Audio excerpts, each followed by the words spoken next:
ግራ ያጋባኝ ነገር ነበር። እንዴ ፊትሽ እኮ ልክ አይደለም። ወይኔ ፊትሽ በጣም ግሏል። አሞሻል እንዴ? ደህና ነኝ፣ ምንም አልሆንኩም። ተኝቼ ስለቆየሁ ለዛ ነው። እራቴ እያስጨነቅሽኝ ነው። ቆይ ተናገሪ። ሰው አለ እንዴ? ንገሪኝ። ምንድን ነው የውሹ? መፍትሄ እንፈልግለታለን። ምንም አልሆንኩም እህቴ፣ እባክሽን ለብቻ ተይኝ። ነገ በደንብ እናወራለን። እንዴ እንዴት ተውሻለሁ? ስብር ብለሻል እኮ። የዚህ ቤት ስራ በዛብሽና ደከመሽ አይደል? እኔ እኮ በቃ ተሽሎኛል። ከነገ ጀምሮ ራሴ እሰራለሁ። አንቺ ምንም ስራ እንዳሰርሽ። ምን ብልሽ ነው የሚገባሽ? እህቴ እባክሽን ለብቻ ተይኝ። እሺ ተውሻለሁ እህቴ፣ ግን የሚያስጨንቅሽ ምንም ነገር ካለ ሁሉም ይስተካከላል። እሺ እንደዚህ አትሁኝ። እሺ ብትይኑ እንደዚህ ስትቆሚ ስትቀመጪ ይመለከትሽ። ምን ይዘጋሻል? ቆይ እዚህ ቤት በእንግድነት እንደመጣችሁ ረሳሹ እንዴ? ምንድን ነው እዚህ ሁሉም ቦታ አለው ማለት?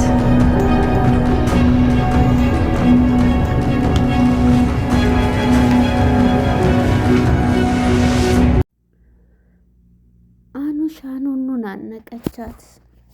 በጣም ያሳዝናል።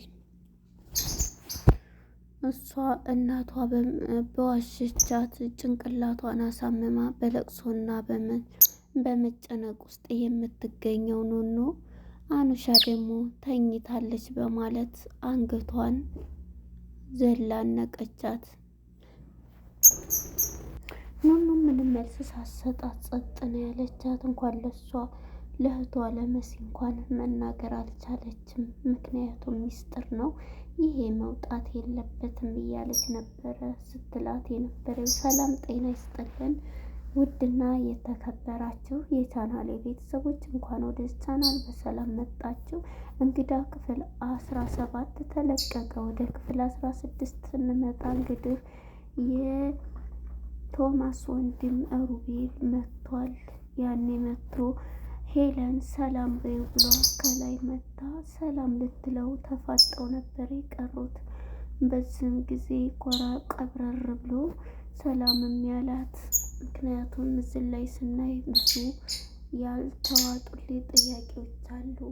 በዚህም ጊዜ እንግዲህ አቶ ቶማስም እሺ መቼ መጣህ እያለች ስትለው በጥያቄ ከማፋጠጥ አሁን ዝም ብለሽ ከመንገድ ነው እኮ የመጣው እራት አቅርቢ፣ ለመቼ ነው የምትሄደው እያለች ገና ከመንጣቱ ስትለው ነበረ። በዚህም ጊዜ ትንሽ ነው ቆየው እሄዳለሁ እያላት ነበር። እሱም ቤቱ ስላወቀ ሆቴል ቤት ይዞ ነው የመጣው ማለት ነው።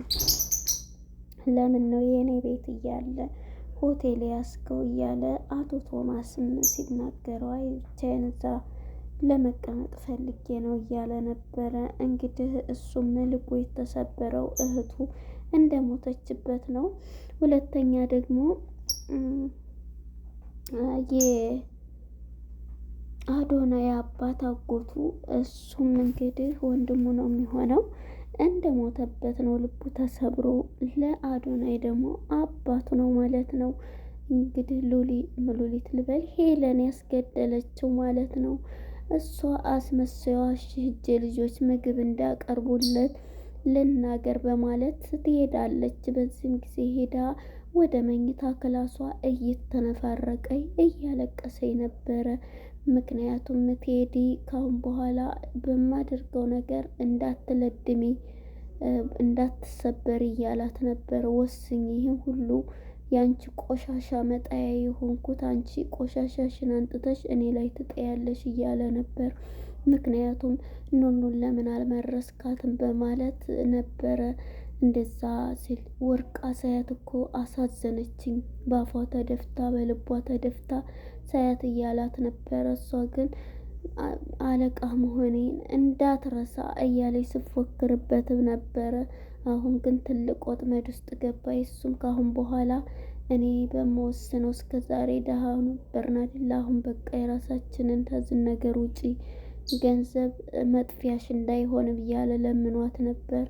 እሷም እንግዲህ እኔ አፍቅሬ ወድጀው ነው አቶ ቶማስ ጋር የምኖረው በማለት እሺ በማደርገውም ሆነ በምለው ነገር ምንም እንዳለድሜ ብሏት የሄደውን እያስታወሰች ነበረ።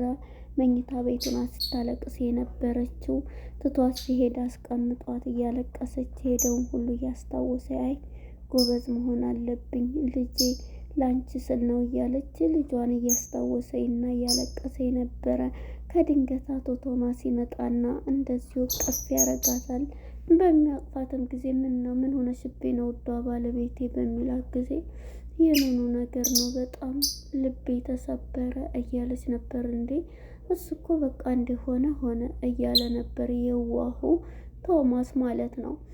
እሷም እንግዲህ ቢሆንም እያለች ነበር። ግን አንድ ነገር ልጠይቅህ እያለች ነው። ምክንያቱም ሮቤል በመምጣቱ ለምን መጣ እያለች እየጠየቅ ህሊናዋ እንትን እያለ ነው አይለቀኝም እያለች ማለት ነው። በዚህም ጊዜ እንግዲህ ማን ነው ይሄንን እያለች ሳለ እሱም መጥቶ ምንድን ነው እኔን እንትን የምትይው አንድ ነገር ልጠይቅ ምንም ቢፈጠር ምንም ቢሆን አትተወኝም እንዴ ውዷ ባለቤቴ አንቺ እኮ ሩህሩህ ነሽ ውዴ ማሬ እያላት ነበረና ይሄንን እያላት ሳለ እሷም በቃ አንድ ነገር ብለህን ስትለው እኔም በምንም ታምር አንቺን አልተውሽም አንቺን የመሰልሽ እያሉ በሰዎቹ ላይ የምሰራው ለናይንዬ የምታሳየው ሁሉ ሪአክት በጣም ጥሩና መልካም የሆነ ሆና ነው የምታሳየው። በቃ አሁን ወዴታ እንውረድ ሁለተኛ እንደዚህ እንዳትይ እያላት ነበረ። እንግዲህ ሩቤልም ተነስቶ ወደ አኑሻ ጋር ሰላም ሊላት መጀመሪያ አዶናይን አግኝቶ አዶናይንም አይዞህ በቃ ሁሉንም ነገር እንትን እንለዋለን እንፋለመዋለን እያለ ነበርና አኑሻ ጋር እንግዲህ ወደ መኝታዋ ክላሷ ላይ ፎቅ ሲመጣ እሷን አግኝቷታል። እሷን በሚያገኛትም ጊዜ ተንደርድራ ታቅፈዋለች። ወንድሜስ ስለምን አልመጣም እያለች ነበር። ሌላ ልጅ ያላቸው ማለት ነው። አይ አልመጣም ሌላ ጊዜ ይመጣል እያላት ነበረ። ይህንንም ብሏት እንትን ያለችው አዶናይስ የደረሰ በሚላት ጊዜ እንግዲህ ቆይ ልጥራው አዶናይን ብላ በምትሄድ ጊዜ እንግዲህ አዶናይ ወደ እንትና ክላስ መጀመሪያ ሄዶ ነበርና እሷን እያየ ምነው እኔም እንዳንቺ ሰላም እንቅልፍ ሆኖ በተኛ ሆኝና እንዳንቺ ትንሽ እንደዚህ ብተኛ እያለ በፍቅርም ተይዟል። የአባቱም ሀዘን ያለበት አዶናይ ብቻውን እያወራ እሷ ክላስ ገብቶ ነበር።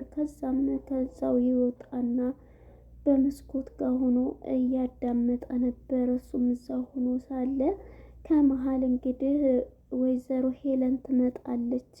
መጀመሪያ ነው እንትናናት የምትመጣው አኑሻ እሱን ልትፈልግ ስመጣ እሱ ከመስኮቱ ጋር ቁሞ ዝም ብሎ እያየ ነበርና እች ልጅማ ምን እንድታረግ ነው ብላ ተናዳ ትታው ትሄዳለች። ሳጠራውም ሁለተኛ እንግዲህ ማነው ስሙ ወይዘሮ ሄለን ትመጣልና እዛው ከሷ ክላስ ትቆማለች። እዛው ከሷ ክላስ ቁማ ባይሆን ጥሩ ነበር ይሄ ነገር ምኑዬ ምንም ማድረግ አይቻልም እንግዲህ እያለች እየለፈለፈች ምንድን ነው እያለ ግራ የተጋባው አዶናይ ራሱን ጥያቄ ውስጥ ፈጥሮ ነበር። በዚህም ጊዜ እንግዲህ እሷ ስወጣ ከእሷ ጎን የተጻፈውን ወረቀት አንስቶ እያነበበ ነበር። መልሳ አኑሻ ስትመጣበት ይደብቀዋል። እንዴ ወንድሜ ምን ነው አዶናይ ስጠኝ ብላ ልትቀማው እንድትታገልም አልሰጥሽም ብሎ ይሄ አንቺን አይመለከትም ሲላል ነበር።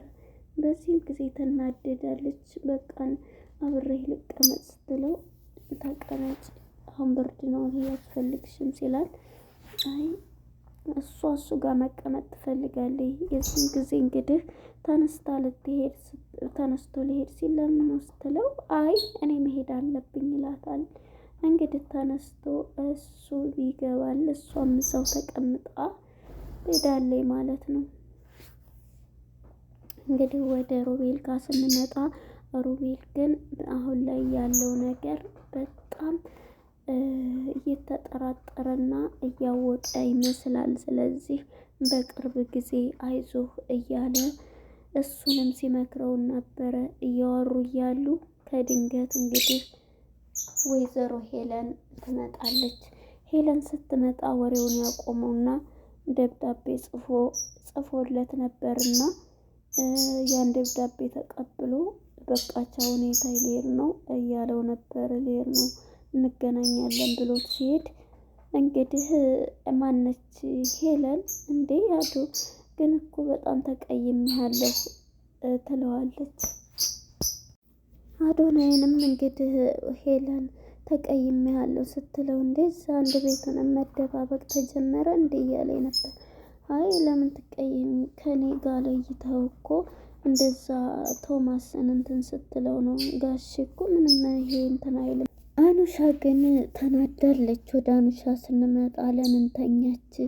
አዶናይስ ለምንድን ነው እሷን የሚከታተል በሄደችበት የሚወዳትስ እያለች እየቀናች ትገኛለች። በዚህም ጊዜ እንግዲህ አዶናይ እሱም ስለ አባቱ እያሰበ ነውና አይዞህ ከውም አንድ የሆነ ነገር ነው ጠንክር እያለው ሮቤልም እየነገረው ነበር። እንግዲህ አዶናይ ያለበት ሁኔታ በጭንቀትም ቢሆን አይለው ነበረ። እሷ ግን ወይዘሮ ሄለን አሁን ላይ የምታደርገው ተንኮል ጥሩ ሰውና መልካም መስላ ለመታየት ትሞክራለች። ወደ መሲ ጋር ስንመጣ መሲ ከእህቷ ጋር መጣ። እህቴ ምን ሆነች ነው እያለቻት ነበር። እባክሽን ብቻ እንደውም ፍቀጅልኝ፣ ምንም አልሆንኩኝ፣ ሁሉንም ጠዋት እነግርሻለሁ እያለች ደግሞ ሚስጥር ነው ከማንም እንደወጣም ከኔና ከአንቺ ማንም ሰው እንዳያውቅ እያለች እያወራች ነው ያለችው ሄለንም ማለት ነው። እንግዲህ ወረቀቱን ያንን አንስቶታል አዶናይ። ቀጣይ ምን ይፈጠራል የሚለውን እስኪ አብረን የምናይ ይሆናል። አኑሻ ክላሷ ገብታ እሷን አንገቷን አንቃት ነበረ ያለቀው ማለት ነው። በቀጣይ ምን ይሆናል ትላላችሁ እናንተ? ምክንያቱም በቅናት እስከ እናቷ እንትን ያለችው በክፉ እያየቻት በክፉ እየጠራቻት ስለነበረ ግን ለምንድን ነው እያለቻት ነበር እናቷን ማለት ነው። እናም እንግዲህ እዚህ ላይ ነበረ ሊያልቅ የቻለው ማለት ነው። ቀጣይ ክፍል እስከምንገናኝ መልካም ጉዞ፣ መልካም ቆይታ። ባይ ባይ።